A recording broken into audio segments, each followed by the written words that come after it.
I'm giving you all a quick update on what's to come and just what time it is because still so many people have no idea and cannot see the warning signs around them. But this is just another warning sign for you and the world around you, because in a couple of days from now there is going to be a large festival to take place, and it's called Mahashivaratri in Hindu religion, and it's to give honor and homage to Lord Shiva.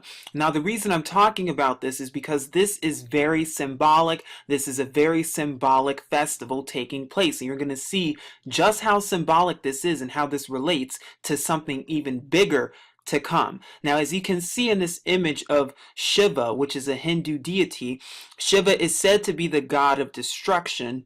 And Shiva is also said to be one of the incarnates of the Hindu trinity of Lord Brahma. But that's not all. As you can see in this image alone, you can see that Shiva has in fact a pitchfork, which, who else has a pitchfork just like that? And not only that, but you can see a serpent around Lord Shiva's neck and a serpent on Shiva's head. Who else is known to be a serpent? I'll let you answer that on your own. Now here I am at the Indian panorama, and I'm going to be talking about Mahashivaratri and giving some helpful sources and links so you can see more about the festival that's going to be taking place on March 7th, 2016. But it says Mahashivaratri or Mahasivaratri or Padmarajaratri is a great festival in Hinduism celebrated annually with the devotion and religious enthusiasm and the honor of the Lord Shiva, deities of the Hindu Trinity. The literal meaning of Shivaratri is the great night of Lord Shiva. And notice how it's celebrated, or it says night translated. According to the Hindu calendar, it is celebrated in the Varanasi and the dark fortnight of Krishna Paksha at the 13th night or 14th day of the month, Magha or Falguna, month of February or March, according to the English calendar, to worship Shiva Lingam, to make happy the Lord Shiva. Mahashivaratri 2016 will be celebrated all over India as well as abroad by the devotees of Lord Shiva on the 7th of March at Monday. And then it gives a history which says the festival is celebrated to respect Lord Shiva by offering leaves of Baal. And notice how that sounds very reminiscent of Baal, B-A-A-L, or Bilva Vilvam, Bang Datura, flowers, coconut fruits, water, cow milk, and other things. Devotees keep fast a full day and full night and pray to Lord Shiva for their beautiful life partner with healthy and prosperous life.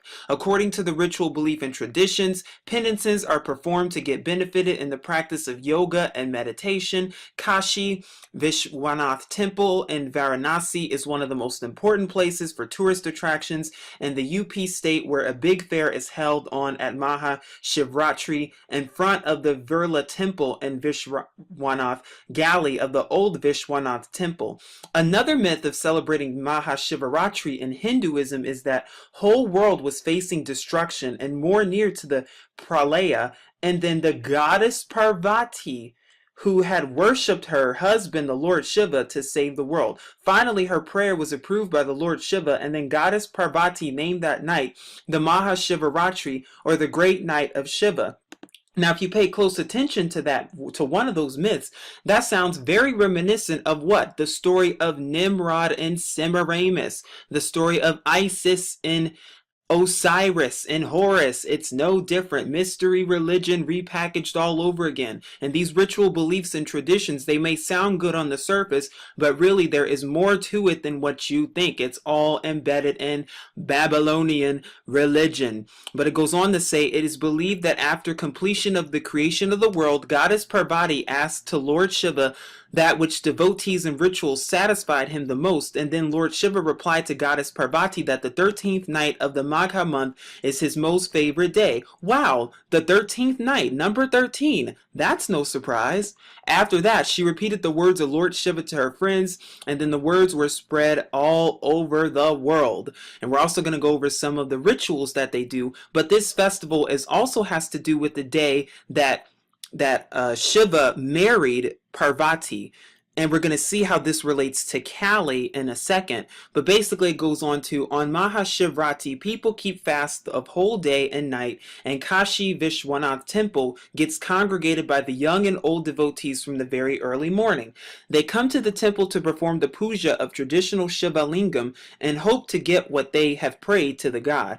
They take bath in the holy water of the Ganga, or symbol of the purity, early in the morning before sunrise.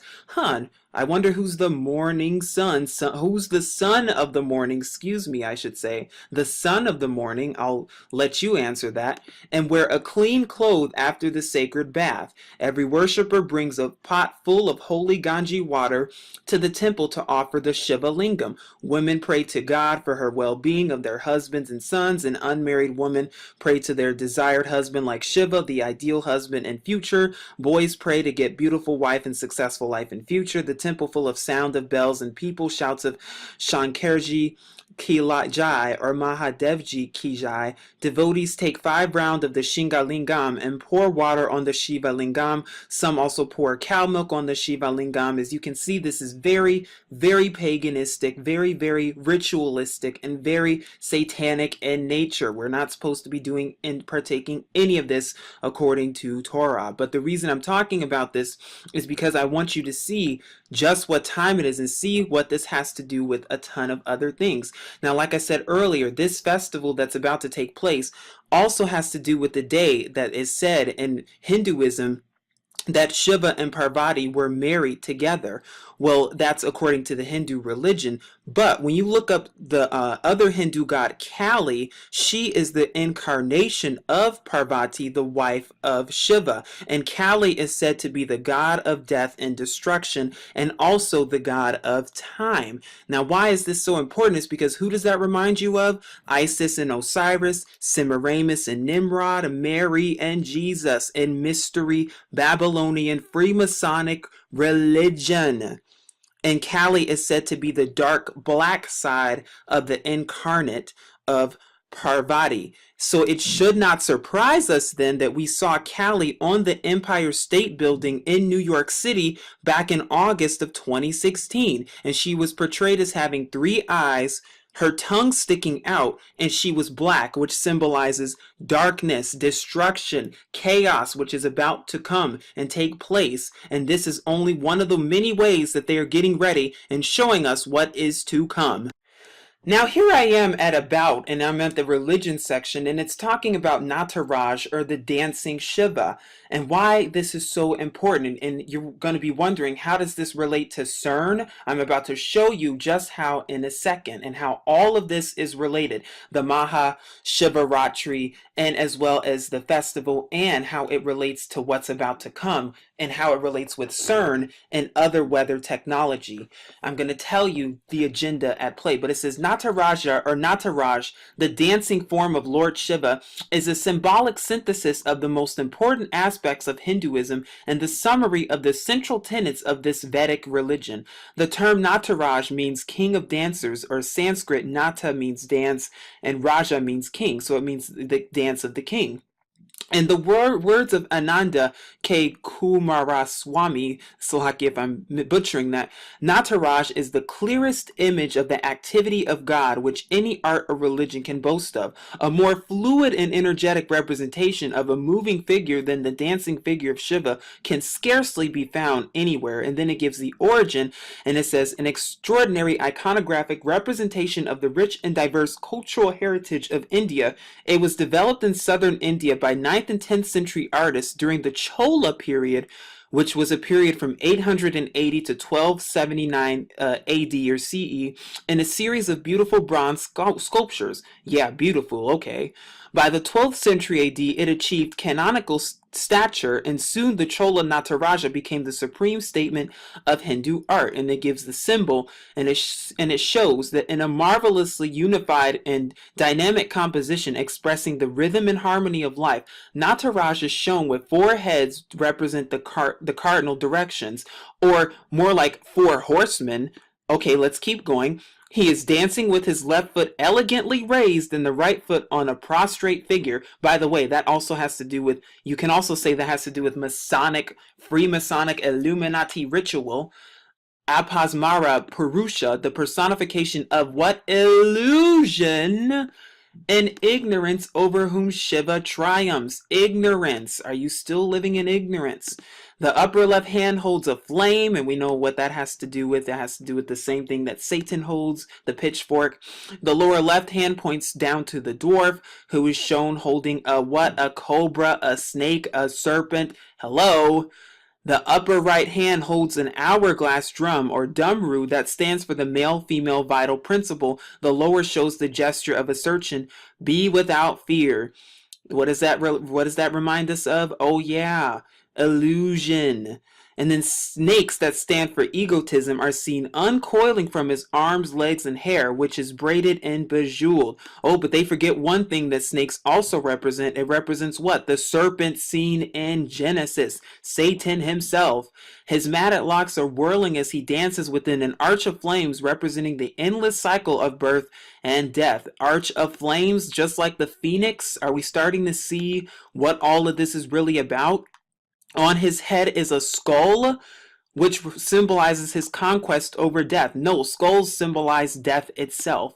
And then it says Goddess Ganga, the epitome of the holy river Ganges, also sits on his hairdo. His third eye is symbolic of his omniscience, insight, and enlightenment. Where have I heard that? The Illuminati. Third eye, eye of Horus. Mystery Babylonian religion all over again. Are we starting to see what this really is talking about? Are we starting to read between the lines? Because I'm telling you, this goes much deeper than you think it does. And I'm going to tell you what this has to do with CERN and other weather technology coming soon. But it says the whole idol rests on a lotus pedestal, the symbol of the creative forces of the universe, or as I like to say, the demonic forces. But it goes on to say the significance of Shiva's dance.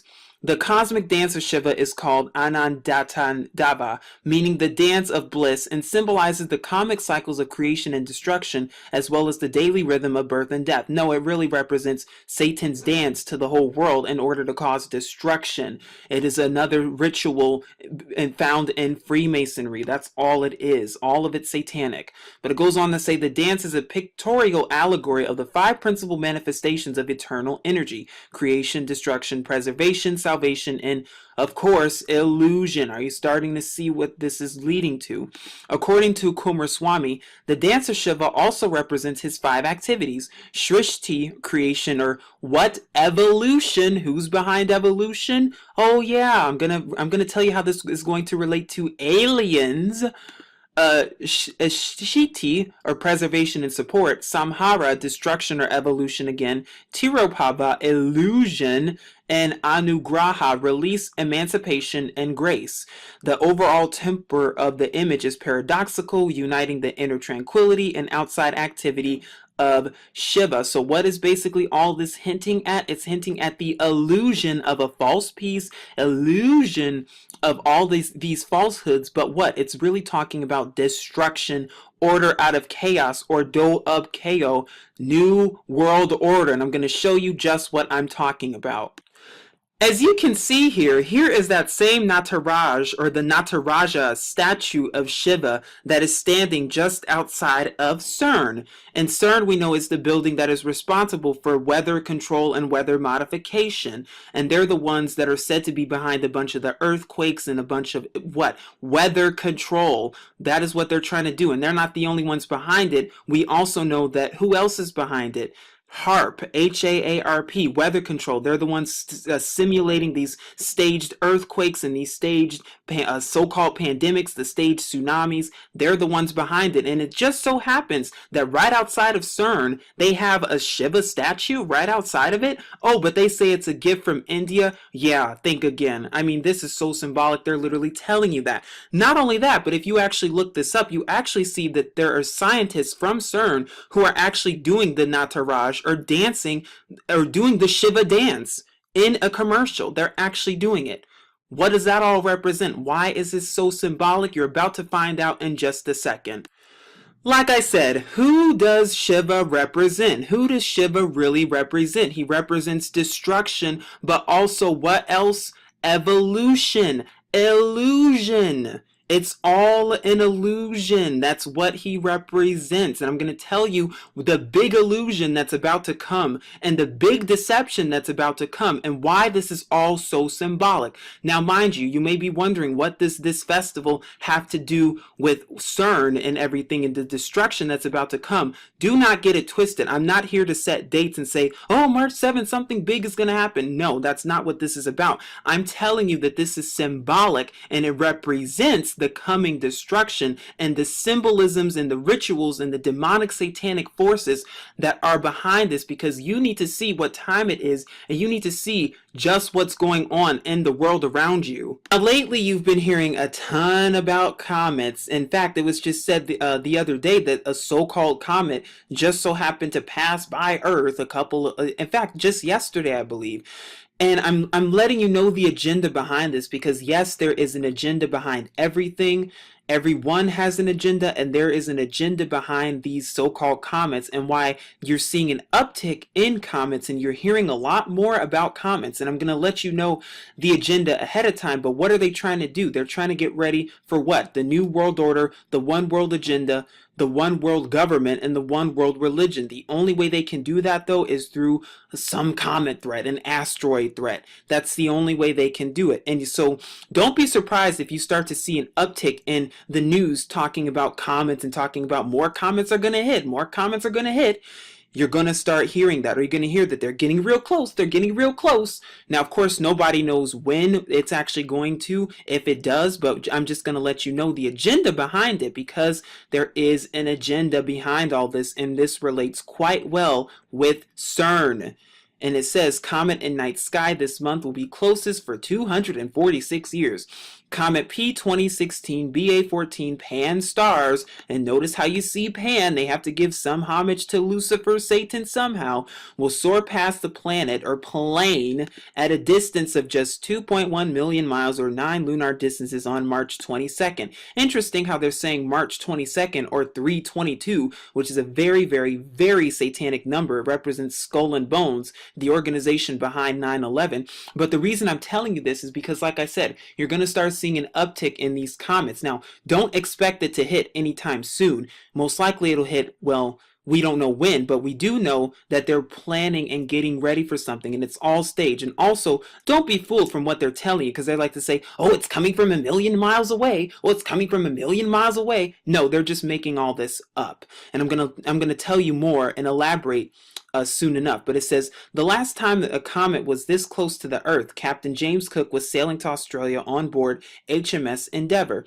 On March 22nd this year, Comet P26 BA14 Pan stars will soar past the plane at a distance of just 2.1 million miles, and they're making that up as well, or 9 lunar distances. It is the closest a comet has flown to the Earth since July 1770.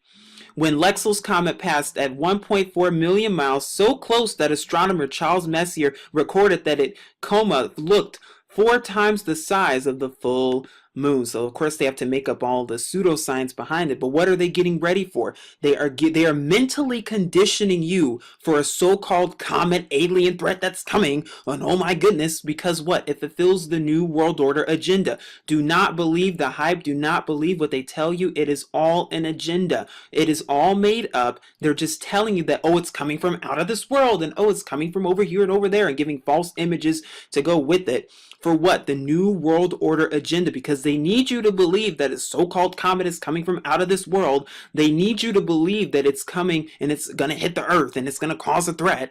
They need you to believe that so that they can get this New World Order going and to get the sleeping public to accept a New World Order within a day. That's the only way they're going to do it. And I'm going to show you just what I'm talking about.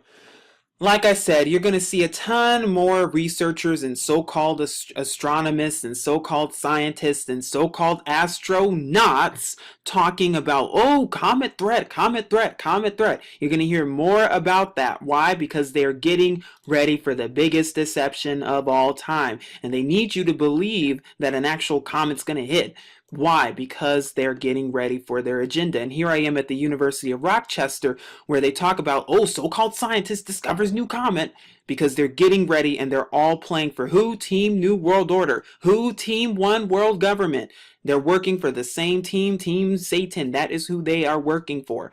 But as this says, a University of Rochester scientist has discovered a new comet, first to be discovered by an astronomer associated with the University of Rochester or the Rochester area in over a century, his colleagues believe. So this is, according to them, it's the first time they're seeing it in 100 years. David Cameron, a visiting scientist, and Eric Mamajek's research group in the Department of Physics and Astronomy recently discovered a new short period comet named Comet P2015 PD229, and this was reported today actually.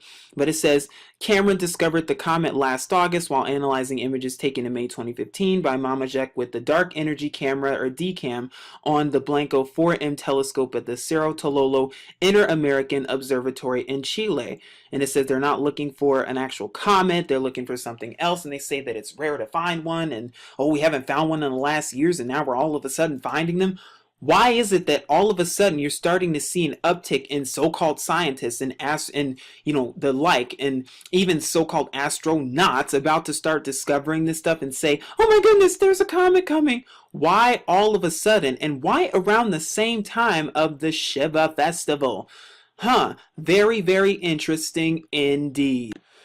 Here I am at Express now, and this talks about what, like I said, the big agenda. Rogue killer comet could be heading for Earth after mystery meteor shower seen. A never-before-seen meteor shower could be a sign that a potentially dangerous comet poses a threat to the Earth, astronomers have warned. Because that's what they're going to keep trying to tell us. They're going to keep trying to feed us this propaganda that, oh my goodness, potential comets. Oh my goodness, we're so in danger. Oh my goodness, please. Oh, what do we have to do to fight off this threat? Oh, I know. We have to send in fake space-based weapons, which is a hoax, in order to fight off this threat. And then we have to say, oh, this is potentially dangerous. So now in order to fight off this threat, we have to merge as a new world order, merge as a one world government, merge as a one world government in order to fight off this threat, just like the so-called threat of terror, when there is no threat at all, because we know what it is. It's not an actual comet coming from outer space or whatever. No, it's that they're making that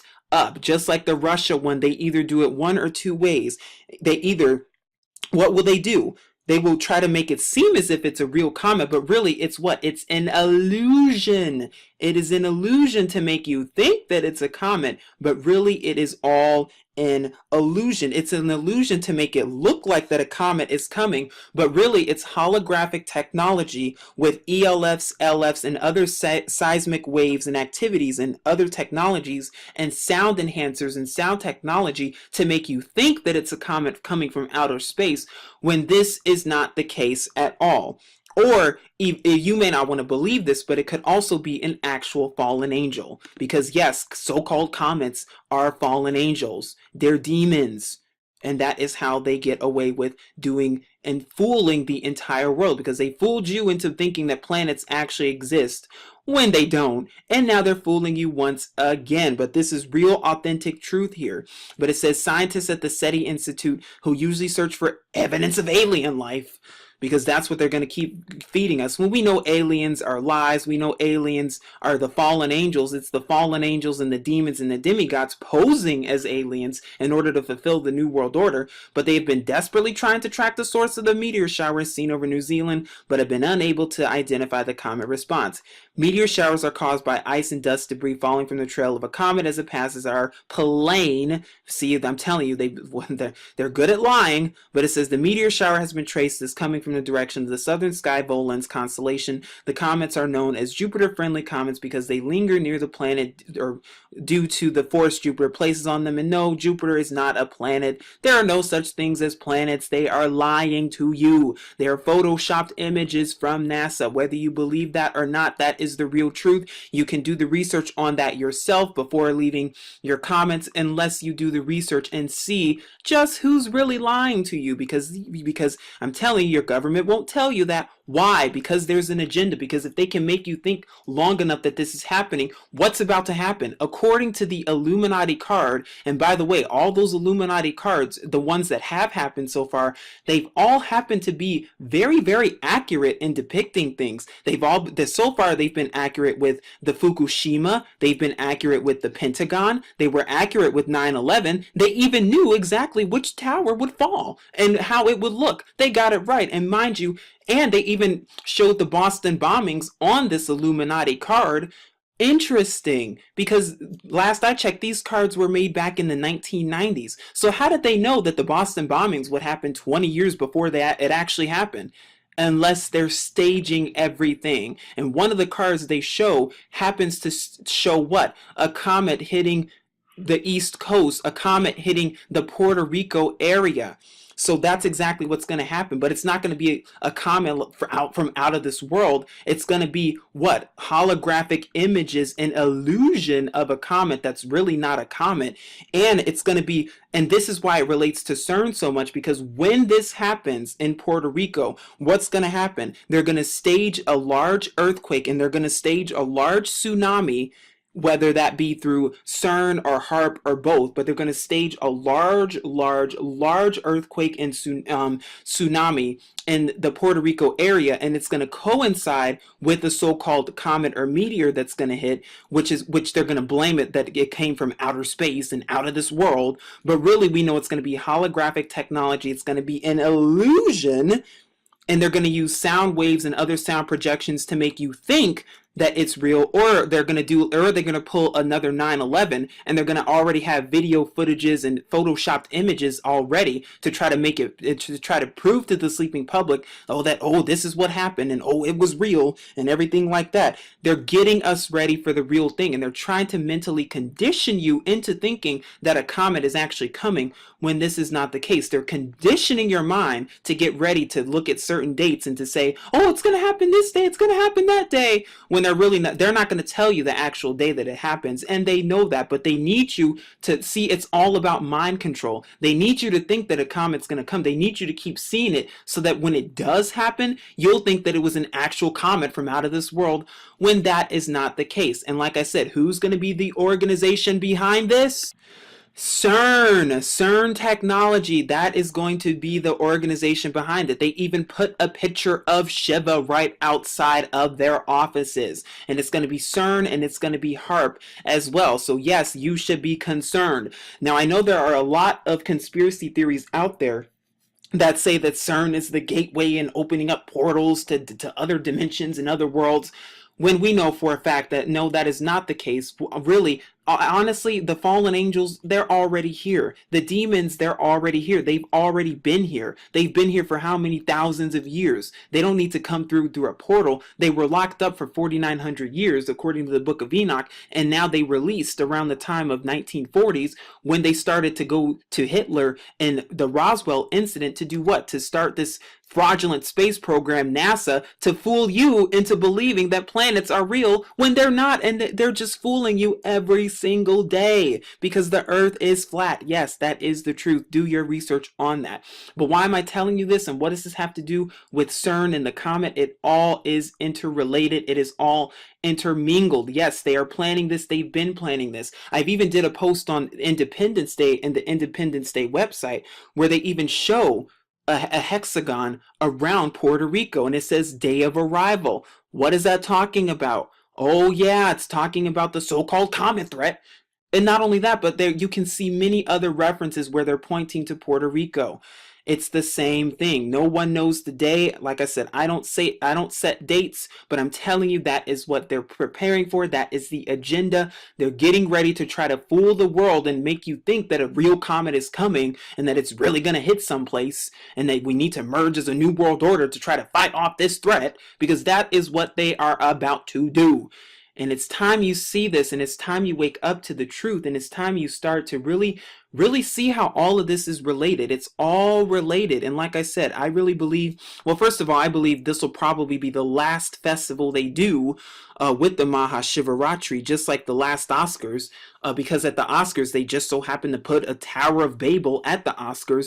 But like I said, it's no surprise that this is happening when? Exactly at the same time as what? The same time as the London drills that just took place and a bunch of other military drills that all are taking place at the same time. The one in Saudi Arabia, the one in South Korea, and other ones across Europe and other places as well. Now, whether or not some of them are actually real or not, that's up for debate, of course. But why am I telling you all this is because there's so much going on right now. There's too much going on to ignore. And you need to see the warning signs ahead of time and see just what time it is, because they're literally putting in our faces what they are about to do. So that is why you need to see it. That is why you need to seek Yahuwah with all your heart and his true son, Yahusha, because I'm telling you, when this stuff happens, it's going to happen. But you have been warned. This is Truth Unveiled here saying shalom.